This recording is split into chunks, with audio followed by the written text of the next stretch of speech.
পুরনো ঢাকায় যে ঘটনাটি ঘটে গেছে, যে ছেলেটি মারা গেছে বরঞ্চ তার সাথে হয়তো যুবদলের সম্পর্ক আছে, কিন্তু যে খুন করছে বা যে হত্যা করছে তাকে তো অন্য জায়গা থেকে, আমরা যেটা খবর পেয়েছি, অন্য জায়গা থেকে নিয়ে আসা হয়েছে, তাকে ধরা হচ্ছে না।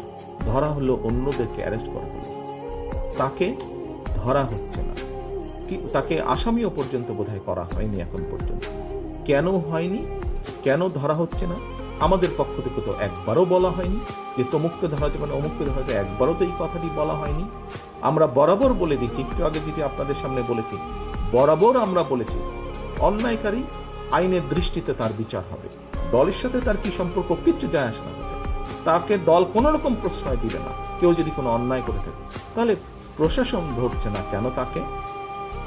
আমাদের এখানে রিজভী আহমেদ সাহেব পরিষ্কার বলেছেন, দলীয় অবস্থান থেকে আমাদের যা যা করা প্রয়োজন আমরা প্রত্যেকটি যেটি যেটি জেনেছি, তদন্তের পরে যাদের যাদের সম্পর্কে প্রমাণিত হয়েছে অভিযোগ, আমরা আমাদের দলীয় অবস্থান থেকে তাদের বিরুদ্ধে ব্যবস্থা গ্রহণ করেছি।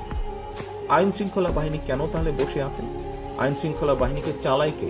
বিএনপি তো চালায় না, চালাচ্ছে তো সরকার। তাহলে সরকার কেন ব্যবস্থা নিচ্ছে না তাদের বিরুদ্ধে? সেটি দলেরই হোক বা সেটি অন্য কোনো লোকই হোক, কেন ব্যবস্থা নিচ্ছে না?